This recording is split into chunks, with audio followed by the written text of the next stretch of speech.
तीसरा, अघोर साधना में भगवान शिव पर मदिरा का भोग लगाया जाता है, मगर ये आवश्यक नहीं है कि अघोरी स्वयं भी भोग लगावे। जैसा मैंने बताया था आपको कि मदिरा का अर्थ शराब नहीं होता।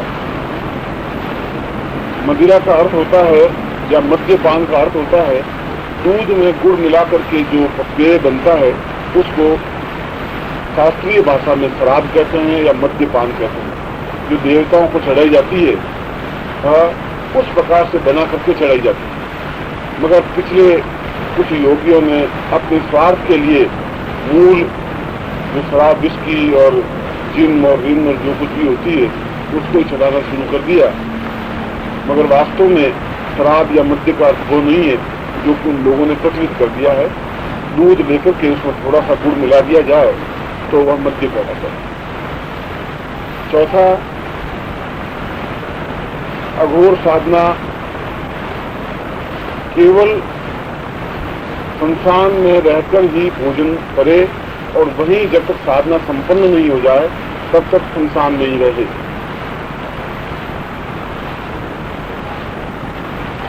और पांचवा, वह निर्द्वंद्व हो, निश्चिंत हो, निर्मुक्त हो, निर्भय हो।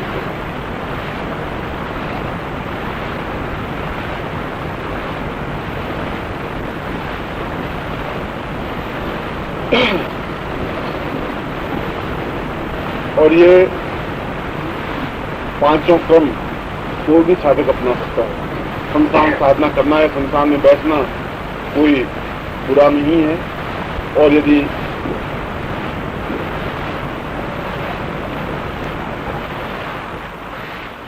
आपको अवसर मिले तो कभी जरूर 2-4 घंटे 6 घंटे संसान में बिताने चाहिए। उससे भय समाप्त हो जाएगा हमेशा के लिए, क्योंकि इंसान को बिना जगाए किसी प्रकार का भय नहीं होता। विशेष मंत्रों से जगाने पर ही इंसान भययुक्त और आमोद युक्त बन सकता है।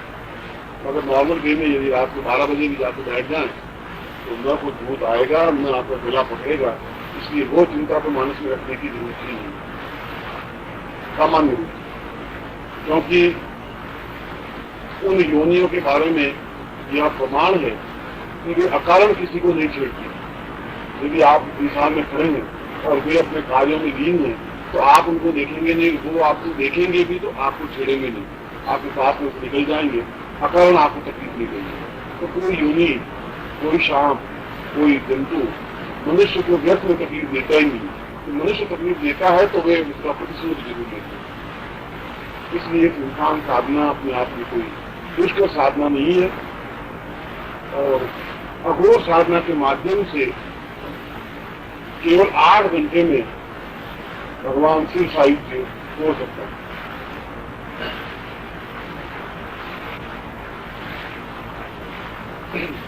किसी भी रविवार की रात्रि को अपने साधना क्रम समझा रहा हूं। किसी भी रविवार की रात्रि को 10 बजे से लगा करके सुबह 6 बजे तक ये साधना संपन्न की जाती है।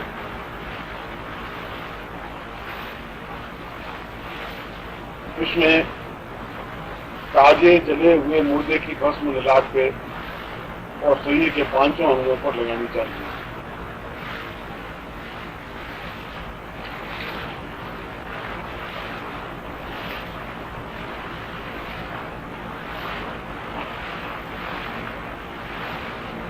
संसान में ही बिना आसन के बैठ करके आसन बिछाने की जरूरत नहीं है और शरीर पर लंगोट के अलावा और कोई वस्तु नहीं है।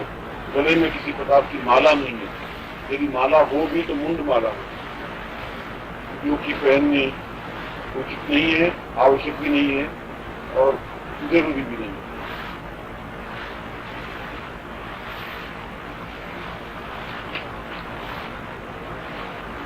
इसके बाद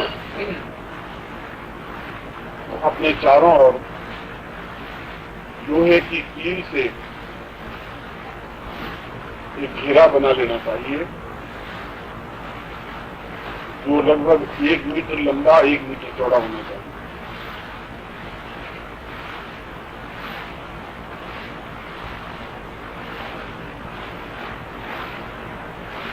फिर घेरे के बाहर अपने सामने ही उस कील को जमीन में गाड़ देनी चाहिए। ये कील लगभग 10-12 उंगली लंबी होगी।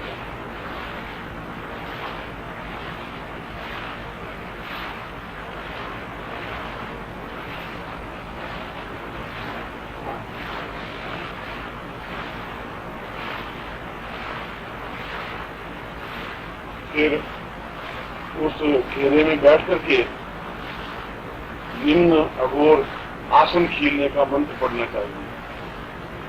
यह जो पहले मंत्र बता रहा हूँ, ये आसन खीलने का मंत्र है।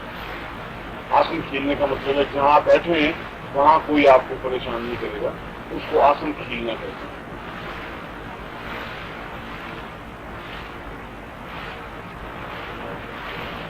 जैसा मैंने बताया वैसा कर लें। उसके बाद में आपके पास जो भी सामग्री हो वो आप अपने सामने रखें, साथ में रखें।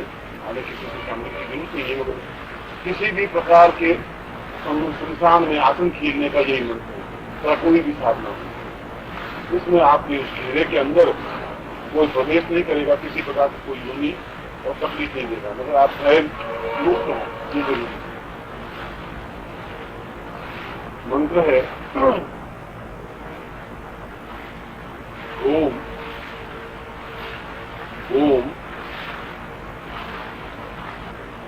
नमो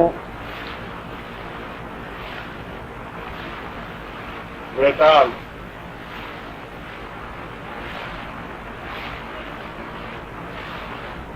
वीर वैताल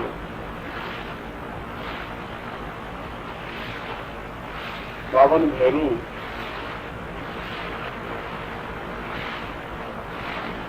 बावन भैरू 64 योगिनी रक्षा करे।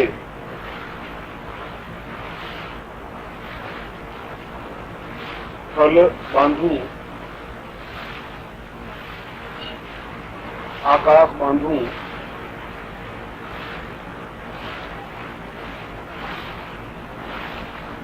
धरती 10 विश्व बांधू।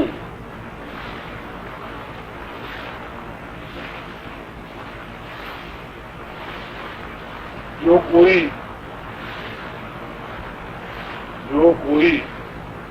कान चूके,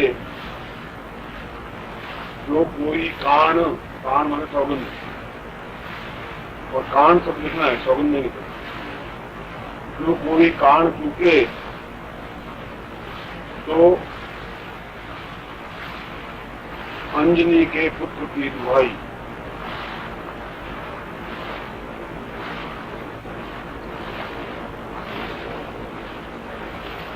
ये मंत्र लगभग 20 या 21 बार बोल करके जो सामने कील गाड़ी है उसके ऊपर अपनी दाहिनी एड़ी को पटकना चाहिए 20 बार या 21 बार।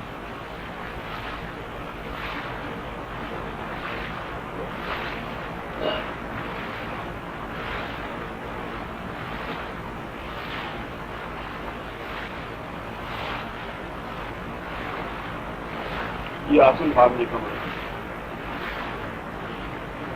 इससे तो आप अपना शरीर और उस स्थल विशेष को जितना भी आपने घेरा बनाया है, या 1 मीटर लंबा चौड़ा है या 1.5 मीटर लंबा चौड़ा है, उसको आप बांध देते। फिर मसान जगाने का मंत्र, उसमें बैठ करके आपको मसान जगाने पड़ेगा। उसमें आप अपने साथ में सरसों लेके जाएं, पीली सरसों करीब आधा किलो या पाव किलो।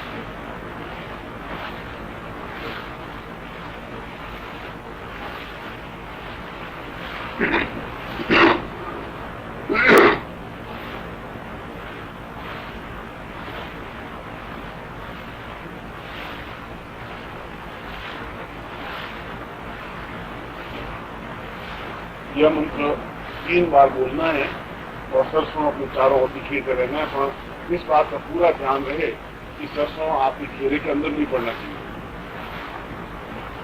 तो बाहर निकलना है, घेरे की बात करना चारों तरफ, मगर मुट्ठी को उस प्रकार से पकड़ना है कि वो सरसों आपके घेरे के अंदर नहीं गिरे, हाथ बाहर निकाल सकते आप और अपना आसन बांधने के बाद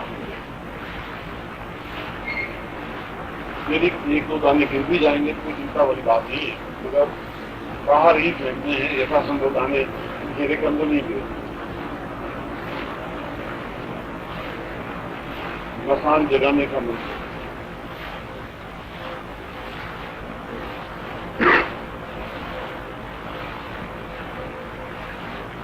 ओम नमो वीरभद्र वैताल काला भैरू गोरा भैरू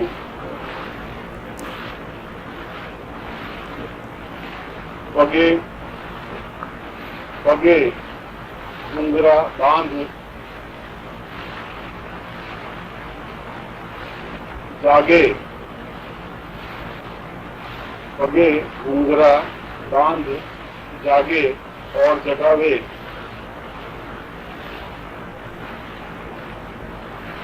भूत प्रेत पिशाच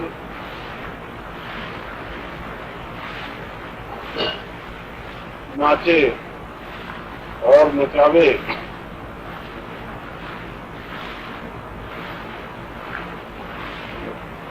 मसान जागे,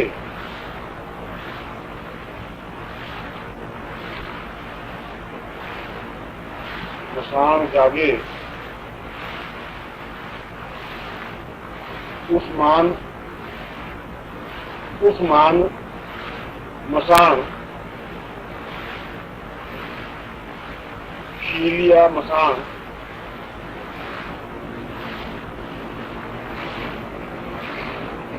छप्पन मसान जगावे,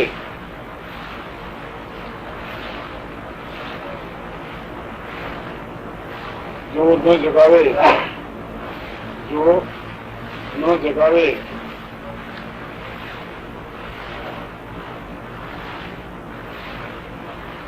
तो काली मैया का वज्र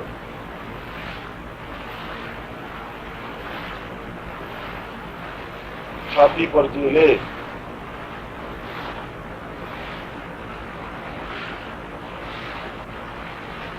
ओम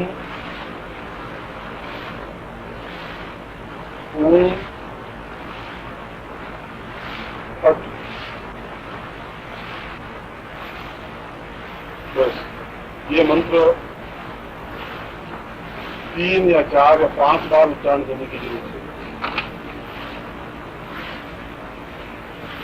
और मंत्र बोलता रहे और सरसों के दाने चारों बोलता रहे।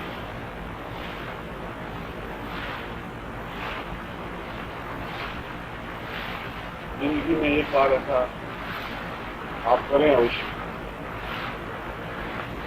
मगर जब आपका आत्मबल बहुत मजबूत हो जाएगा। ये मकान जगाने का मंत्र है।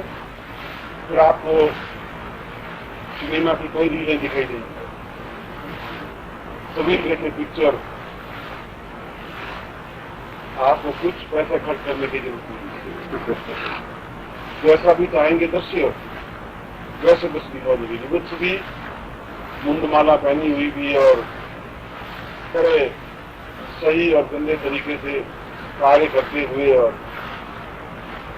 पर उनकी मस्ती है, ये उनका संसार है। इसलिए आप तो बस निर्लिप्त भाव से देखते रहें बस करें।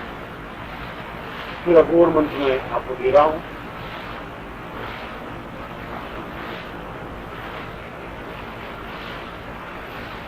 इंसान की जगह अगर देख लें चारों तरफ इंसान जग गया और आवाजें आ रही हैं, तब आप अपूर्व मंत्र का जाप शुरू करें।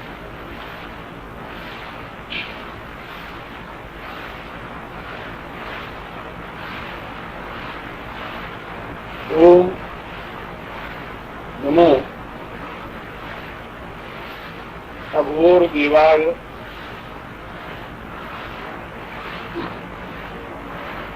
महादेव घोर रूप, महादेव घोर रूप, घोर रूप,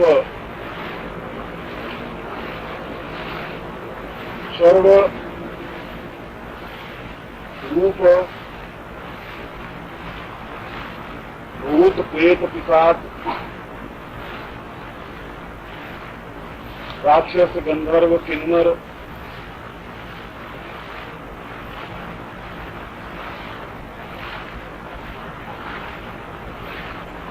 देव,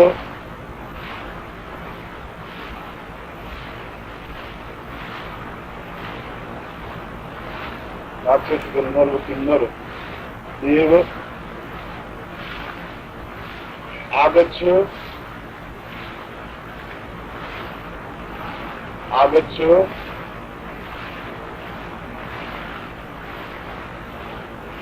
नमः। यह सागर संयुक्त मंत्र है और अघोर मंत्र इसको कहा जाता है। अघोर मंत्र कई है मगर इसका नाम भी अघोर मंत्र है, सिर्फ दर्शन के लिए। मगर इस साधना में प्रातः लगभग 4, सवा 4 के आसपास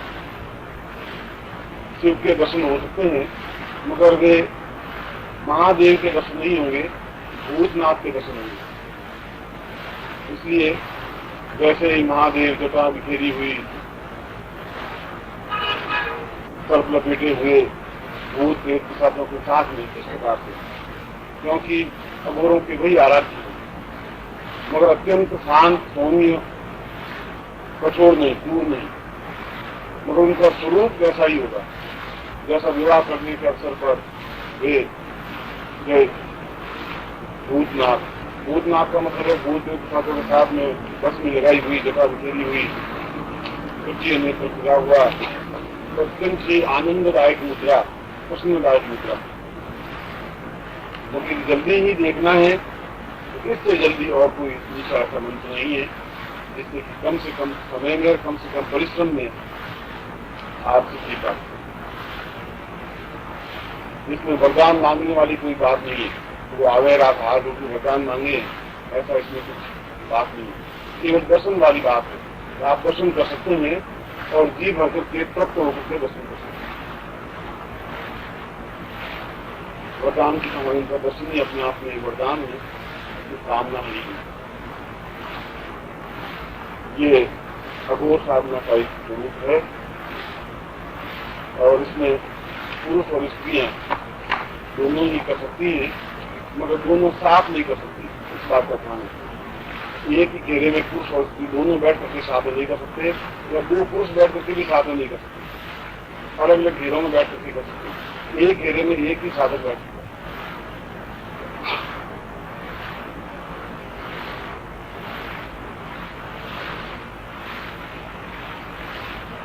इस साधना में कोई खतरा नहीं है किसी प्रकार का, और पूरा खतरा है भी।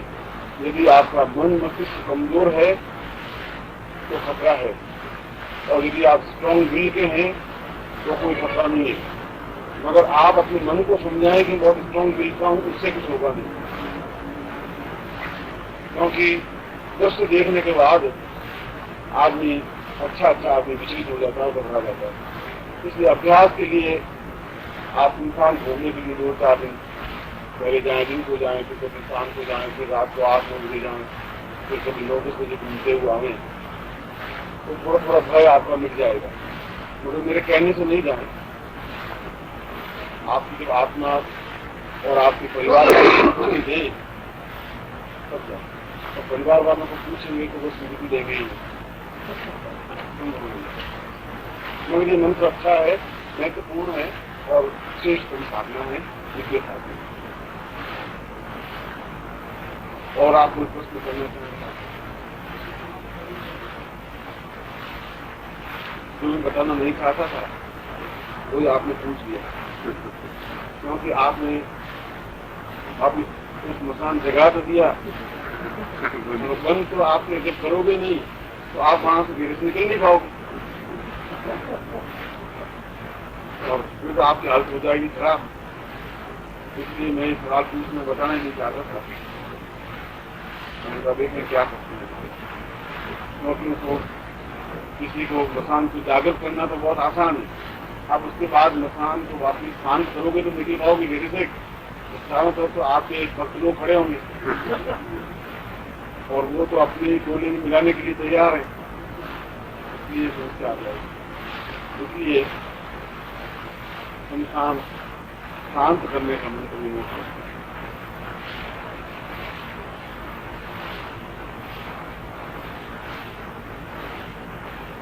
शमशान शांत हमेशा लगभग 4 बजे के आसपास कर लेना चाहिए। इसके बाद ज्यादा समय नहीं लगाना चाहिए। 4 सवा 4 तक कर लेना चाहिए, क्योंकि ब्राह्म मुहूर्त प्रारंभ हो जाता है और ब्राह्म मुहूर्त में कुछ तकलीफ होती है उन योनियों को भी। अगर आप उनको रोके रखेंगे, क्योंकि जगाया हुआ है तो खुद तो वो रोके रहेंगे। इसलिए ब्राह्म मुहूर्त में वे खुद बड़ी परेशान रहती है योनियां। इसलिए लगभग 4 बजे आपको शमशान बंद कर देना चाहिए। 4 सवा 4 तक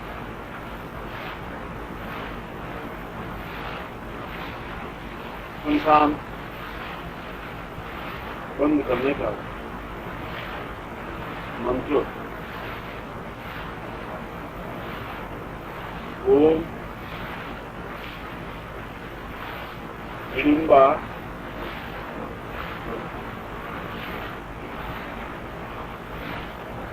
राक्षिणी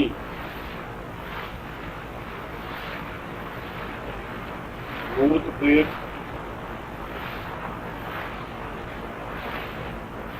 की जननी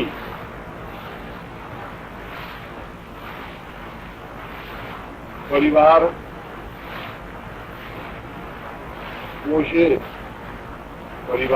पोषे शांत करे,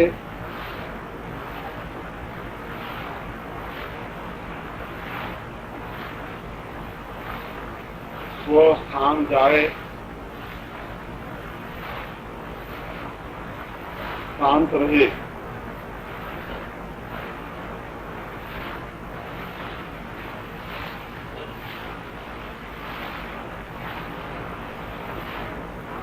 आदेश गुरु को सबज साचा पिंड साचा गुरु मंत्र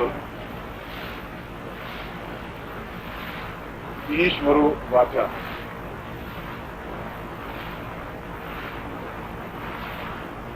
यह मंत्र भी लगभग 5-6 बार बोलना चाहिए और इसको बोलते समय आप जहाँ बैठे हैं वहाँ पर जो बसमी बिछी हुई हो या जो बसमी हो या रेत हो उसको बाहर बिखेरता रहे और ये मंत्र बोलता है। जगाने के लिए सरसों आप बिखेरते हैं और शांत करने के लिए जो बसमी पड़ी है वह बिखेरे और ये मंत्र बोलते हैं।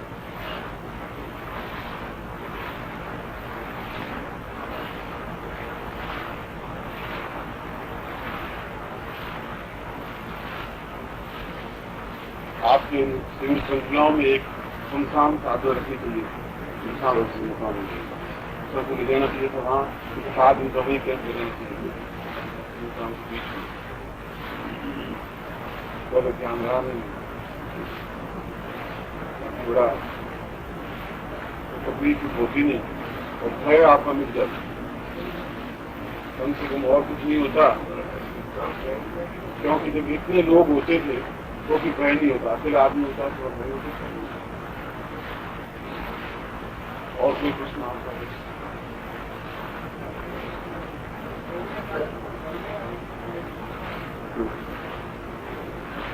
नमः शिवाय मंत्र का जाप में करने हैं।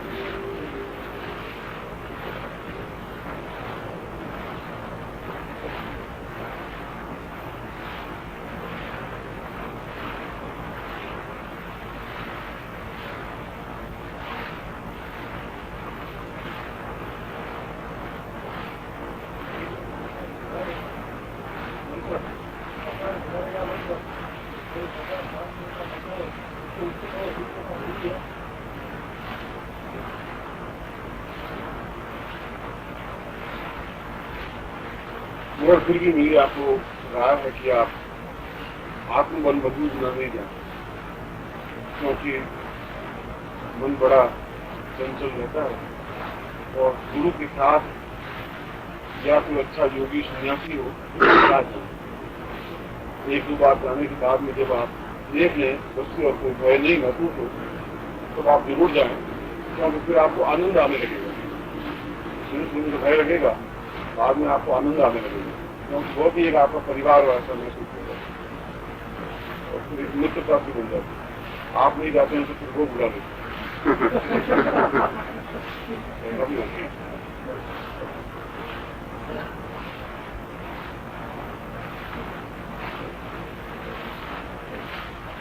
मगर मनुष्यों से ज्यादा सभ्य वे योनियां, मनुष्यों से ज्यादा वे सुसंस्कृत योनियां। मनुष्य तो फिर भी धोखा दे देता है, वे योनियां धोखा तो कम से कम नहीं देती, या मार देंगी या बचा देंगी, धोखा नहीं देंगी।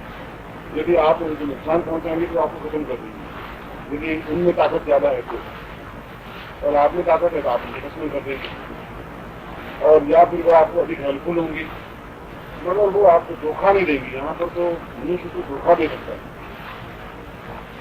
मनुष्य का विश्वास करो वो तो तुम आगे, वो ऐसा नहीं करेंगे। इसलिए इन मनुष्यों से वे योनियां सभ्य हैं, सुसंस्कृत हैं और समझदार। ओम परम तत्वाय नारायणाय गुरुभ्यो नमः। ओम ह्रीं मम प्राण देह रोम प्रतिरोम चैतन्य जाग्रय ह्रीं ओम नमः।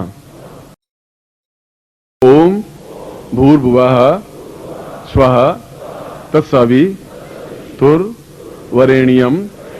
भर्गो देवस्य धीमहि धियो यो नः प्रचोदयात्।